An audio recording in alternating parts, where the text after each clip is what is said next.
जय माता दी।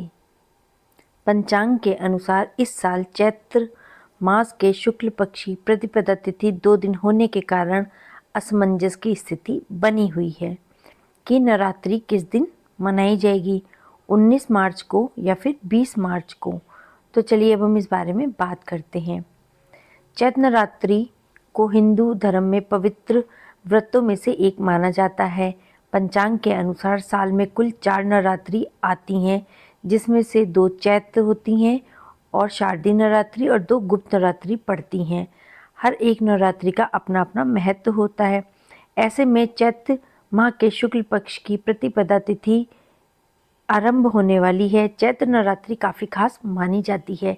इसके साथ ही इस दिन हिंदू कैलेंडर के मुताबिक नया साल भी प्रारंभ हो जाता है। चैत्र नवरात्रि के दौरान माँ दुर्गा और उनके 9 रूपों की विधिवत पूजा करने का विधान है। चैत्र नवरात्रि किस दिन लग रही है, 19 मार्च को कि 20 मार्च को? तो इस बारे में अब हम बताएंगे आपको कि पंचांग के अनुसार चैत्र मास के शुक्ल पक्ष की प्रतिपदा तिथि 19 मार्च 2026 गुरुवार को सुबह लगेगी 6:52 से, और जो कि 20 मार्च की सुबह 4:51 तक रहेगी। ऐसे में उदय तिथि के आधार पर चैत्र नवरात्रि का आरंभ 19 मार्च 2026 गुरुवार से हो जाएगा। जय माता दी। चैत्र नवरात्रि 2026 की पूजा विधि, तिथि और कलश स्थापना का शुभ मुहूर्त जो कि इस प्रकार है। कलश स्थापना का शुभ मुहूर्त सुबह 6:52 से लेके 7:43 तक रहेगा। ये हम 19 मार्च को हमारा शुरू हो रहा है, और इसका जो द्वितीय कलश स्थापना का शुभ मुहूर्त अभिजीत मुहूर्त वो 12:05 से 12:53 तक रहेगा। ये हैं 2 शुभ मुहूर्त जिसमें हमको कलश स्थापना करनी है। और चैत्र नवरात्रि के जो हमारे नवरात्रि हैं, पहला दिन होता है माँ शैलपुत्री का, दूसरा ब्रह्मचारिणी माँ का, तीसरा माँ चंद्रघंटा, चौथा है माँ कुष्मांडा, पांचवा है माँ स्कंद माता, छठा है माँ कात्यायनी, सातवां है माँ कालरात्रि और 8वां दिन है माता का। इस तरीके 9 दिन में माता को 9 भोग लगाए जाते हैं। पहले दिन में माँ को गाय के घी का भोग लगता है। दूसरे दिन माता को शक्कर और पंचामृत का भोग लगता है। तीसरे दिन माता को दूध से बनी हुई मिठाई या दूध का भोग लगता है। चौथे दिन माता को मालपुए का भोग लगता है। पाँचवें दिन माता को केले का भोग लगता है। छठे दिन माता को शहद का भोग लगता है। सातवें दिन माता को गुड़ का भोग लगता है और 8वें दिन माता को नारियल का भोग लगता है। 9वें दिन माता को सिद्धिदात्री को माता रानी को 9वें दिन हलवा, पूड़ी और चने का भोग लगता है। ये हो गए माता के 9 दिन, 9 नराते और 9 भोग माता के। माता रानी के नरातों में हम लोग बहुत ही ज़्यादा प्यार के साथ इसको मनाते हैं। चैत्र महीने के चैत्र नवरात्र की शुरुआत हो रही है, जो कि माता दुर्गा को समर्पित है। हिंदू पंचांग के अनुसार चैत्र महीने के शुक्ल पक्ष की प्रतिपदा तिथि से चैत्र नवरात्र की शुरुआत होती है, और इसी दिन हिंदू नव वर्ष भी मनाया जाता है। नवरात्रि के 9 दिनों में माँ दुर्गा के 9 अलग अलग स्वरूपों की पूजा की जाती है।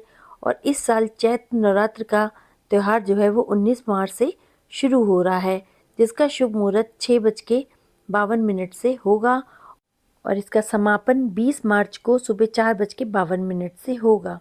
तो पंचांग के अनुसार चैत्र नवरात्र 19 मार्च से शुरू होगा। जो कलश स्थापना का पहला शुभ मुहूर्त है वो सुबह 6:52 से लेकर 7:43 तक रहेगा। वहीं पे दूसरा शुभ मुहूर्त यानी कि अभिजीत मुहूर्त है 12:05 से 12:53 तक रहेगा। पूजा विधि इस प्रकार है। सुबह जल्दी उठ के स्नान करके साफ कपड़े पहनने हैं।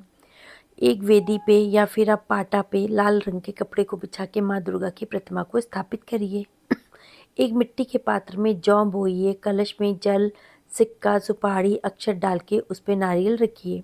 अगर संभव हो सके तो 9 दिनों के लिए अखंड ज्योत जलाइए, वरना सुबह शाम की आरती और पूजा जरूर करिए।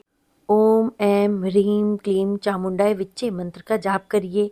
दुर्गा सप्तशती का पाठ करिए और आरती से पूजा का समापन करिए। इस प्रकार से हमको चैत्र नवरात्रि में माता की पूजा करनी है। यह समय आत्मशुद्धि, शक्ति की पूजा और बुराइयों पर विजय पाने का है। इस व्रत के अंतिम दिन रामनवमी मनाई जाती है। माता रानी इस बार किस वाहन पे सवार होके आएंगी? देवी भागवत पुराण के एक श्लोक में सप्ताह के वार के हिसाब से वाहन का निर्धारण किया जाता है और हर एक वाहन से आने का संकेत अलग अलग होता है। माता रानी इस बार हाथी पे आएंगी। बोला जा रहा है अगर नवरात्रि का आरंभ रविवार और सोमवार को होता है तो हाथी पे सवार होके आती है माता रानी, और अगर शनिवार और मंगलवार को होता है तो घोड़े पे आती हैं। गुरुवार और शुक्रवार को होता है तो डोली पे आती हैं। बुधवार को होता है तो नाव उनका वाहन होता है। माता रानी को फल की देवी माना जाता है। माता रानी का व्रत रखा जाता है तो उसमें फलाहार भोजन ही किया जाता है। माँ के वाहन के अनुसार फल के बार बार बताए जाते हैं। अगर माँ हाथी पे सवार होकर आ रही तो वर्षा अधिक होती है। अगर घोड़े पे सवार होकर आएगी तो राज सत्ता या शासन में अशांति फैलती है। और इसके अलावा नाव पे सवार होकर आएगी तो सभी कार्यों में सिद्धि और सफलता प्राप्त होती है। इसके साथ साथ अगर माता डोली पे सवार होकर आती तो मृत्यु और गंभीर अनिष्ट होने की संभावना मानी जाती है। बता दें कि इस बार माता रानी का जो नवरात्रे हैं वो गुरुवार से आरंभ हो रहे हैं, इसीलिए माँ डोली पे सवार होके आएगी। इसे मृत्यु और गंभीर अनिष्ट से जोड़ के देखा जा रहा है। नवरात्रि के 9 दिन 9 स्वरूपों की पूजा होती है और 9 दिनों के हिसाब से माता रानी के जो दिन है वो इस प्रकार है। माता रानी का 19 मार्च को पहला नवराता है, 20 मार्च को दूसरा नवराता है, 21 मार्च को तीसरा नवराता है, 22 मार्च को चौथा नवराता है, 23 मार्च को पांचवा नवराता है, 24 मार्च को छठा नवराता है, 25 मार्च को सातवां नवराता है और 26 मार्च को आठवां नवराता है, 27 मार्च को नवा नवराता है, यानी कि रामनवमी है। उस दिन नवरात्रि का पारण भी किया जाएगा। इस तरीके से आपको ये करना है। और अगर आप व्रत रख रहे हैं तो आपको सिर्फ फलाहार भोजन ही खाना है, शुद्ध खाना खाना है। माता रानी का व्रत करना है, भजन करना है, कीर्तन करना है, जागरण करना है। माता रानी से अपने अपने परिवार के लिए सुख शांति की कामना करनी है। अगर आपको मेरा चैनल पसंद आया हो तो इसको लाइक, शेयर और सब्सक्राइब करिएगा। धन्यवाद। जय माता दी।